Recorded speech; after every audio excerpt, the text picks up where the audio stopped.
what was the role of governments in Sri Lanka and Bangladesh, etc., in the success stories that you mentioned? And there was also a question about feed-in tariffs, something we're obviously very familiar with in the West, but I wonder how government policies like that might influence the development of solar.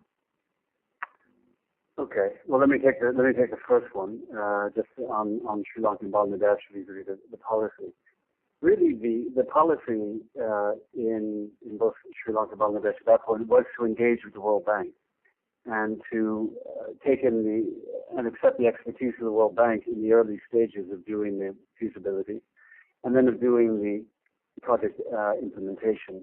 Now, of course, the World Bank always has to work through a local entity. In the case of Sri Lanka, very interestingly, it was a private set of banks who were subcontracted on behalf of the government of Sri Lanka and the World Bank to implement this program. It's called the DFCC Bank, and it was a very innovative approach because it guaranteed a certain amount of accountability and transparency that had been missing in earlier programs. And I think that's something that worked very well in that case. Also in the case of Bangladesh, it was a semi-autonomous entity called IDCOL, I-D-C-O-L, and if you go to their website, you can see the program still carries on. That was the implementing body there. So it was really a partnership between the World Bank and the local government that put in place the policies. Now, very simply, what were those policies? They were really twofold. One was there was a grant per unit installed that was given to the implementing companies that provided an extra incentive to go out there and build the market infrastructure to capture that grant and to be able to apply it either as a reduction on the price or to improve the margins. And that was a key policy step in both cases. The second one was that they put in place lines of credit, large amounts of money, several hundred millions of dollars, that would flow through the various entities who were willing to finance the end users, and then who would in turn repay back to those funds. And so having those two policies in place then really meant that the markets took off. There are cases, however, where those policies were put in place, such as in Indonesia.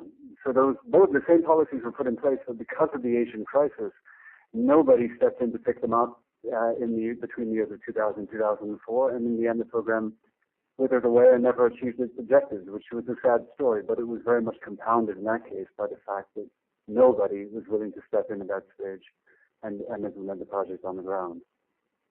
Coming to the question of government tariffs and feed-in tariffs. Well, feed-in tariffs work where, as far as I'm aware, where you have a very stable grid that's able to accept relatively small installations in multiple sites. So, for instance, in Germany, which pioneered the feed-in tariff, that's where you will find a lot of the residential installations are anywhere between 1 and 5 kilowatts.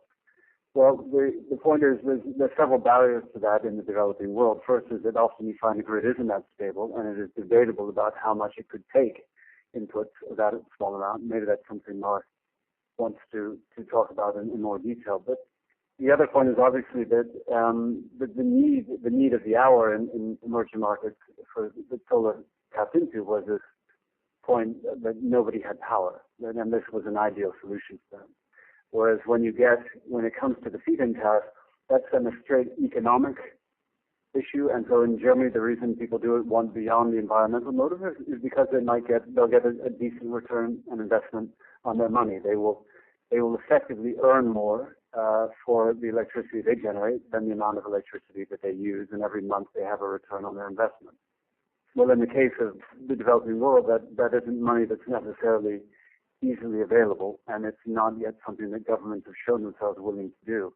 That said, I do understand that Sri Lanka is in the process of looking at a feed-in tariff for smaller systems, if it hasn't already implemented it.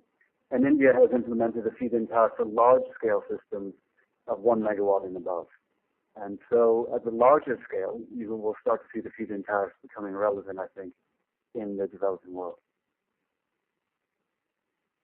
Okay, thank you very much. We're pretty much coming to the end of our time now, so I'll just ask one last question to both of you, starting with you, Mark, if I may. The question says that there have been many examples of successful consumer finance projects. Do you have any specific pointers for funding for PV architect infrastructure? On financing? Yes. It's an interesting one because I think we get carried away on silver bullets. If you look in you have the Grameen Bank, you have seeds in Sri Lanka, you had a strong consumer finance group in Indonesia, and for Asia, finance and rural finance in particular is very easily available. In Africa, most of the microfinance organizations are urban-based, and they don't have the reach into the rural areas. And secondly, even rural people that do have finance, they wouldn't choose a solar home system as their first choice. So if I was telling people to build a solar program in Africa, I wouldn't say go for finance.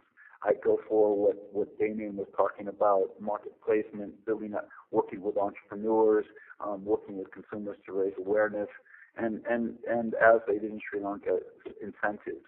So I'm not that convinced that microfinance is going to be the silver bullet in Africa. So I would say go with consumer awareness, go with consumer incentives, go with working with entrepreneurs. Maybe financing entrepreneurs is the way to go in Africa.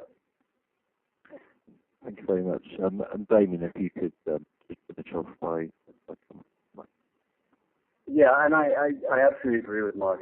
Finance is not suited to every environment. I had some experience in South Africa where in doing a fee-for-service program where it was extremely difficult to implement, where we were effectively in that program, you're renting solar home systems to people who are paying a fee every month to use it, and effectively then you are doing the financing as an entity. And it's extremely challenging to do, very, very challenging. And in the end, Shell and Eskom exited that program, and South Africa wound it down largely. So it is not easy in an African context. I think I would, just to add to, I totally agree with Mark that I'd focus the financing then on the entrepreneurs, encouraging them to improve their reach into the rural market. And I think if you don't have finance to make a larger solar system more bite-sized and affordable, then you can go with smaller solar systems. And you can go with, and you see this in the case of in China, because in China also does not have much of rural finance. And the program, and what you see in China is that largely people have bought 10-watt systems and 20-watt systems, a lot like Africa. And so the World Bank in China, instead of focusing on finance, focused on an incentive per watt that went to the entrepreneurs who sold their systems. And they focused on quality standards, which is something that Mark was referring to in the case of Kenya as well. So I think smaller systems is another way to go, and just making those smaller systems more reliable. And over time, people can work to upgrade those systems as they go along.